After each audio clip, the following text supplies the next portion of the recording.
Hello and welcome to Radio Offside. Today I'm honored to be joined with Samuel Marsden. Sam needs no introduction. He is the Barcelona correspondent for ESPN, and he is also a host of the amazing podcast Siempre Positivo. I want to talk about the summer ahead of Barcelona with him. Let us begin.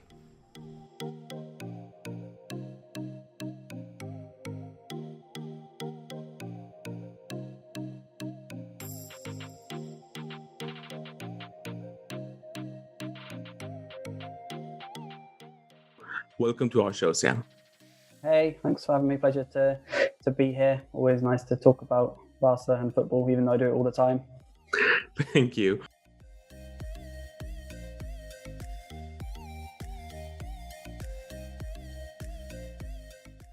How likely it is for Barca to actually go after him and ask him to pay the loss? I think we're not quite at that stage yet. I think the most important thing right now is that because there are obviously criminal proceedings and local police, local authorities are looking into this.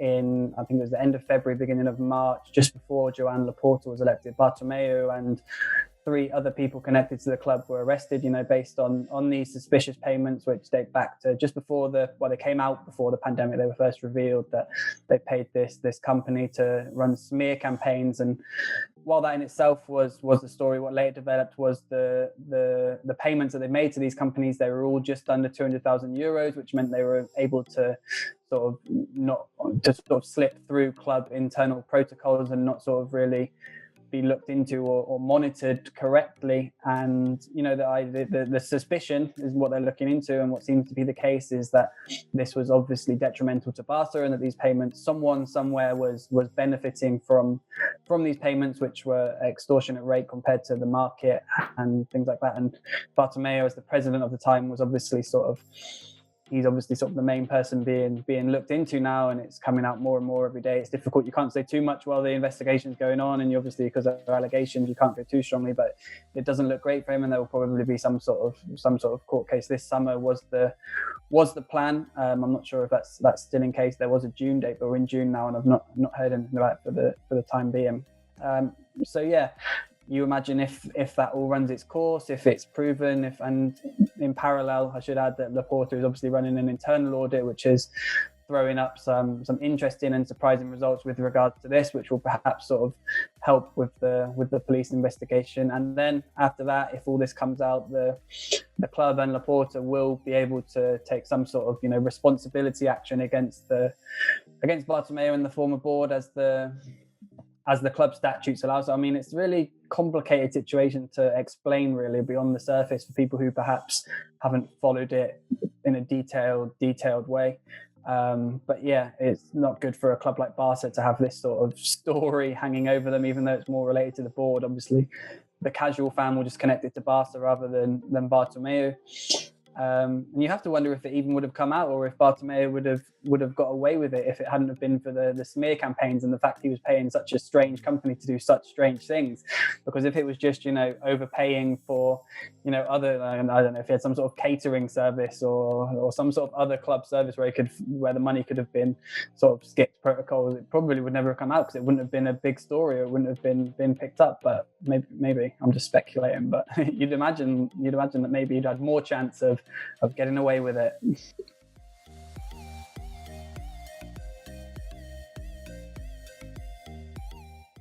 Is he there just because of the Cruyff name, or is he going to have a specific responsibilities to do? He will have specific responsibilities. I think I've explained in other places before that, as someone growing up in England with the Premier League, the idea of like a director of football was always sort of foreign to me as a kid, because you just had the coach and he had so much power. But I think in modern football, it's absolutely necessary. And you can see on the continent in Spain, and especially at a club like Barcelona, that it's important to have this team who are away from the squad, who can, inject the philosophy, the vision, the idea, build the plan for the long term for 3 to 5 years, because coaches come and go. They're so dependent on results, or, not so much at Barcelona, but they may move up or they may move down.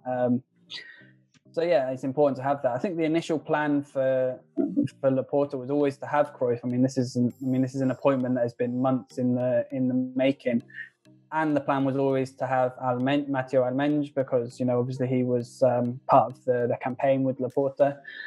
I think what changed slightly was there was uncertainty over Ramon Planes. He was obviously the one of the sporting director's sort of assistant, if you will, to Eric Abadel, even though he did a large bulk of the work under the previous regime. But his contract was up this summer, but he's done his work and everything, all the reports and all the stuff he sort of left on the table for Laporta, and what he's done since has been impressive. And he's sort of, they're going to keep him on. I mean, whether he can stay on long term, like you say, with the three, how they're going to work together is the interesting thing. I guess Alman has a sort of more higher up role, more sort of negotiating role, perhaps. Cruyff will perhaps be more sort of involved with the playing vision and laying out the ideas for things like that. And Planes is someone who is, he's like a talent spotter, if you will. He was important in the signings of guys like Pedri, Ronald Araujo. So, I mean, there are different roles for there, but obviously how they actually work together and whether it works as a three will be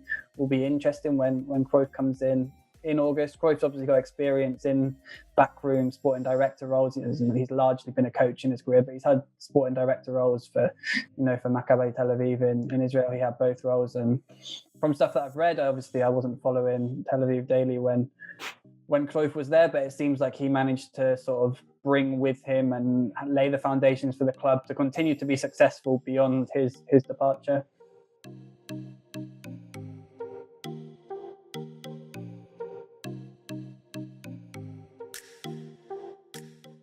You were the first journalist who reported that PSG is hijacking Wijnaldum.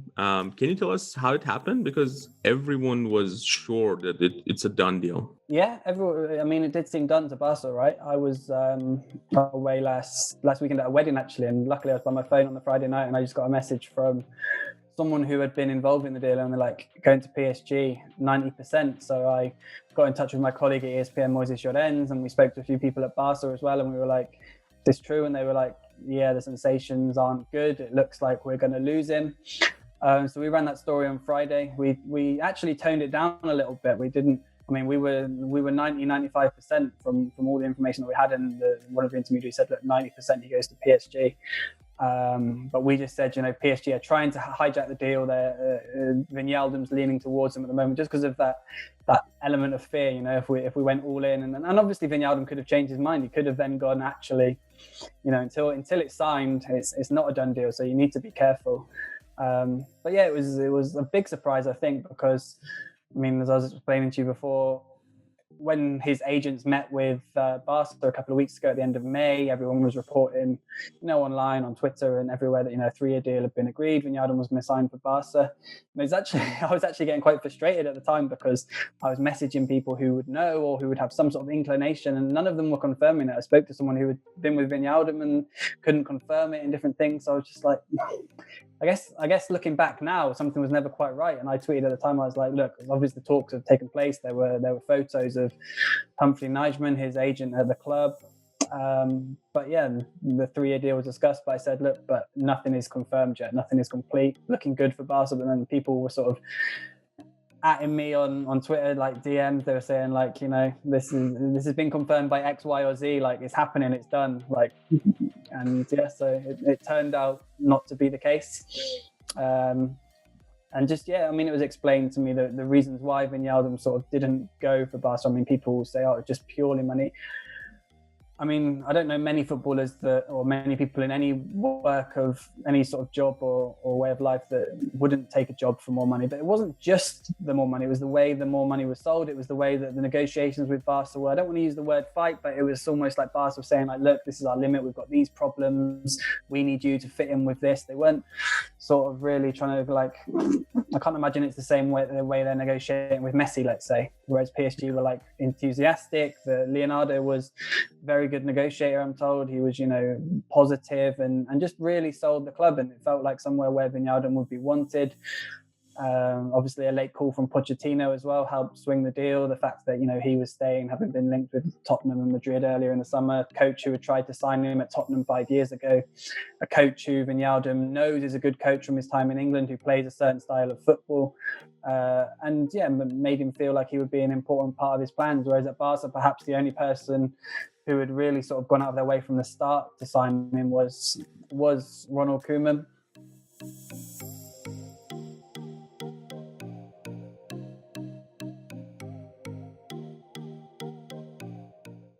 That's the fear, right? After what happened with Van Yalden, we're all scared to go one way or the other now with Memphis Depay. I mean, asking me last Friday, I would have said Memphis Depay and last Friday, not Friday night. I would have said Van Yalden and Memphis Depay will be Barcelona players. This week, all the noise from Barca has been that they wanted to get it done before the Euros. That now looks like it won't be the case. Memphis Depay spoke on Thursday before the Netherlands opener against Ukraine. He was like, I'm just focused on Ukraine. So it doesn't look like he's particularly pressing to get it done before the Euros. I guess there comes two elements of risk for him in that. I mean, I guess probably not considering he's going to get injured or anything like that. But, it could happen, or he could play badly and the club could drop out. He could overplay his hand. Or he could play amazingly, and all the clubs that are negotiating could be forced to up their offers, and he would maybe just generate more of a bidding war. So there's an element of risk to that plan. Barca remain confident. Koeman's obviously the key. Koeman's been ratified. He's staying on, and it's really, I guess, I mean, it doesn't just come down to money. It comes down to who's going to give him the biggest role. Because obviously, Memphis has done well at Lyon, but he didn't do well at Manchester United. I know that was a completely different stage of his career when he was younger, and it's not to say he wouldn't do good at Manchester United now, but there is still that unknown element about him at the very top level. You don't look at Memphis Depay and go, he would get in the side, he would get in sort of every top side in Europe. Would he get in the Man City team? Would he get in the PSG team? So would he get in the Barca team? Would he get in the Juve team? That's what he needs to know. That's what he needs to be sold in addition to the money. I mean, Barca have got Aguero, Messi, Ousmane Dembele, Antoine Griezmann, Ansu Fati. They've still got Felipe Coutinho. They've got Francisco Trincao sort of coming through as well.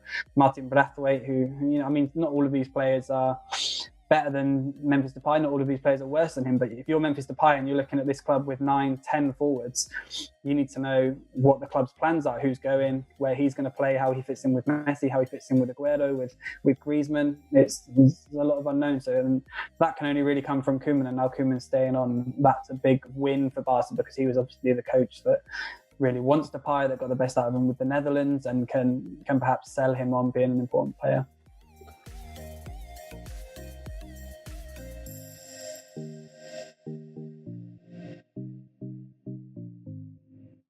Ansu Fati, he has a complicated situation too. His current contract ends at 2022. Barca believes that they can automatically renew his contract for 2 seasons, but his agent believes otherwise. Do you have any news on his situation, and what do you think is going to happen with him?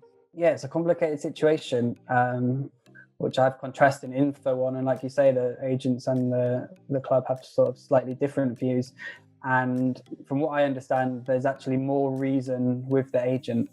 And it's a similar situation to which Pedri has. Their deals are both up in 2022, but the club, even if they say they can, they can't unilaterally completely just force them to renew. But I don't think it's anything to worry about. I think especially with Pedri, I think Pedri will sign once they've sorted out this stuff this summer. Obviously, there are other priorities now. There's no danger of losing Pedri this summer, but once they've sorted out, signings, Messi's contract, Ousmane Dembele's situation, once they've sold or got rid of who they can get rid of in the transfer market, I think one of the first things we'll see happen then in September or October will be a renewal for Pedri. And I think the Ansu Fati situation will get sorted soon as well. Obviously, the injury thing is really, really bad for the player, really, really bad for Barca. But in terms of the contract renewal, it probably favours Barca because,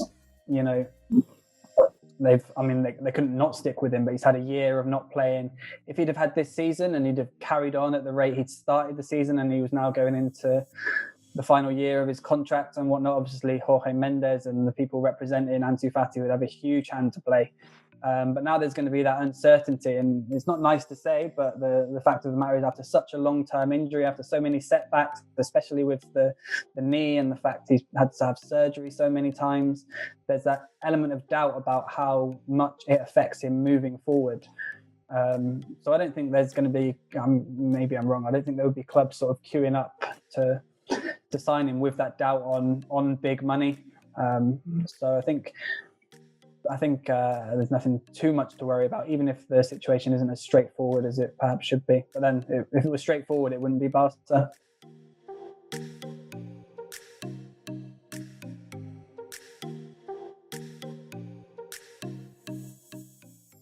Is Messi going to stay?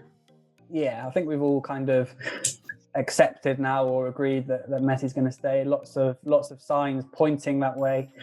There doesn't seem to be any sort of noise coming from the French or the English press about Paris Saint-Germain or Manchester City trying to sign him this summer.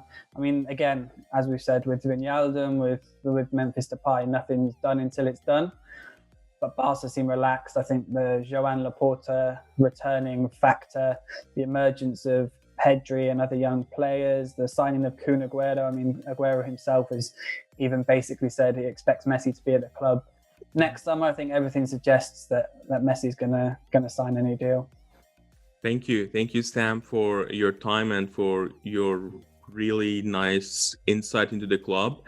I hope we can have you again on our show. Thanks, it's been a pleasure. Well, this was our interview. How was it? Did you like it? If you enjoyed this content, don't forget to subscribe to our YouTube channel and also ring the bell. See you soon.